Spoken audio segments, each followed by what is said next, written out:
Welcome to my channel होशियार बादशाह। बहुत मुद्दत पहले दूर दराज के एक मुल्क में यह कायदा था कि इस मुल्क के लोग हर साल अपना बादशाह तब्दील करते थे। जो भी बादशाह बनता वो एक अहदनामे पर दस्तखत करता कि इसकी हुकूमत का 1 साल मुकम्मल होने के बाद वो इस ओहदे से दस्तबरदार हो जाएगा और इसे एक दूर दराज जजीरे पर छोड़ दिया जाएगा जहां वो कभी वापस नहीं आ सकेगा। जब एक बादशाह का 1 साला दौरे हुकूमत मुकम्मल हो जाता तो उसे एक मखसूस जजीरे पर छोड़ दिया जाता जहां वो अपनी बकिया ज़िंदगी गुजारता। इस मौका पर इस बादशाह को बेहतरीन लिबास पहनाया जाता और हाथी पर बिठाकर इसे पूरे मुल्क का अलविदाई सफ़र करवाया जाता जहां वो सब लोगों को आखिरी बार खैराबाद कहता। वो बहुत ही अफसोसनाक और गमज़दा लम्हात होते और फिर वहाँ के लोग बादशाह को इस जजीरे पर हमेशा के लिए छोड़ आते।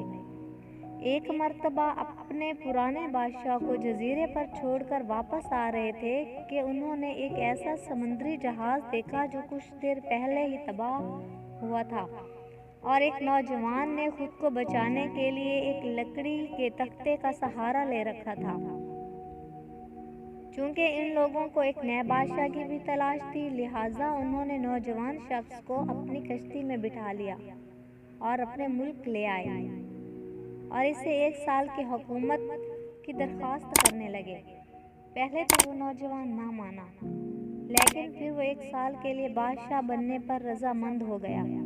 वहाँ के लोगों ने इसे बादशाहत के तमाम उसूल और तरीके समझा दिए और ये भी बताया कि 1 साल के बाद वो इसे फला मखसूस जजीरे पर छोड़ आएंगे।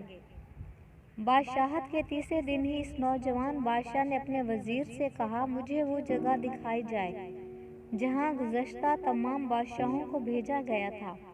बादशाह की ख्वाहिश का एहतराम करते हुए उसे वो जजीरा दिखाने का एहतमाम किया गया। वो जजीरा मुकम्मल तौर पर जंगल था और जंगली जानवरों से भरा हुआ था।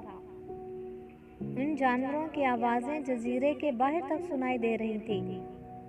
बादशाह जायज़ा लेने के लिए थोड़ा सा जंगल के अंदर गया और वहाँ से इसके पिछले तमाम बादशाहों के ढांचे पड़े नजर आए। वो समझ गया कि बहुत जल्द ही इसका भी यही हाल होगा और जंगली जानवर इसको चीर फाड़ कर खा जाएंगे। मुल्क वापस पहुंचकर बादशाह ने मजबूत और तवाना जिस्म के 100 मजदूर इकट्ठे किए। इन सबको जजीरे पर ले गया और हुक्म दिया जंगल को 1 माह में मुकम्मल तौर पर साफ कर दिया जाए, तमाम खतरनाक जानवरों को मार दिया जाए और सब फालतू दरख्त काट दिए जाएं। वो हर माह खुद जजीरे का दौरा करता और काम की खुद निगरानी भी करता। पहले महीने में ही तमाम खतरनाक जानवरों को मार दिया गया और फिर बहुत से दरख्त भी काट दिए गए। दूसरे माह तक जजीरा मुकम्मल तौर पर साफ हो चुका था। अब बादशाह ने मजदूरों को हुक्म दिया कि जजीरे पर मुख्तलिफ मकामात पर खूबसूरत बागात तामीर किए जाएं। वो अपने साथ मुख्तलिफ पालतू जानवर मसलन मुर्गियाँ, भैंसें, गायें, भेड़ें वगैरह भी जजीरे पर मुंतकिल करता रहा। तीसरे महीने में बादशाह ने अपने मजदूरों को हुक्म दिया कि एक शानदार घर तामीर करें और इस जजीरे पर एक बड़ी सी बंदरगाह भी बनाएं। गुजरते महीनों के साथ साथ वो जजीरा एक खूबसूरत शहर में बदलता जा रहा था। वो नौजवान बादशाह बहुत सादा लिबास ज़ेब-तन करता और अपनी ज़ात पर बहुत कम खर्च करता। अपनी बादशाहत की ज़्यादातर कमाई वो जजीरे को बनाने में लगाता रहा। 10 माह गुजर जाने के बाद बादशाह ने अपने वजीर से कहा, मैं जानता हूँ कि 2 महीने बाद मुझे जजीरे में छोड़ दिया जाएगा, लेकिन मैं अभी से वहाँ जाना चाहता हूँ। वजीर और दूसरे वज़रा इस बात पर मुत्तफिक नहीं हुए और बादशाह से कहा, आपको 2 माह मज़ीद सब्र करना होगा ताकि साल मुकम्मल हो जाए। साल पूरा हो जाने के बाद ही आपको इस जजीरे पर छोड़ दिया जाएगा। बिलाखिर 2 माह मुकम्मल हो गए और बादशाहत का 1 साल ख़त्म हो गया। हस्बे रिवायत वहाँ के लोगों ने अपने बादशाह को शानदार लिबास पहनाया और हाथी पर बिठाया ताकि वह अपनी रियाया को खैराबाद कह सके। खिलाफ़े तवक्को ये बादशाह अपनी अलविदाई तकरीब पर बहुत ही खुश था।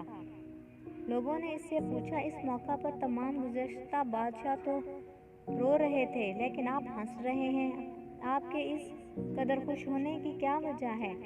इस नौजवान बादशाह ने जवाब दिया, तुम लोगों ने दानवों का वो कौल नहीं सुना? जब तुम एक छोटे बच्चे की सूरत में इस दुनिया में आते हो तो तुम रो रहे होते हो और बाकी लोग हंस रहे होते हैं। ऐसी जिंदगी जियो कि जब तुम मरो तो तुम हंस रहे हो और बाकी दुनिया रो रही हो। मैंने ऐसी ही जिंदगी गुजारी है। जिस वक्त तमाम बादशाह महल की रंगीनियों में खोए हुए होते थे तो मैं रात के वक्त अपने मुस्तकबिल के बारे में सोचता था और इसके लिए लाहे अमल तैयार करता था। मैंने अब इस जजीरे को एक ऐसी खूबसूरत क़यामगाह में तब्दील कर दिया है जहां मैं अपनी बाकी ज़िंदगी निहायत चैन और आराम और सुकून से गुजार सकूंगा। तो फ्रेंड्स, ये थी मेरी आज की वीडियो। उम्मीद है आपको बहुत पसंद आएगी। मेरी हौसला अफजाई के लिए मेरे चैनल को सब्सक्राइब करें, मेरी वीडियो को लाइक करें और अपने तमाम फ्रेंड्स में शेयर करें और साथ ही बेल आइकन को प्रेस करना ना भूलें ताकि मेरी हर नई आने वाली वीडियो का नोटिफिकेशन आपको मिलता रहे।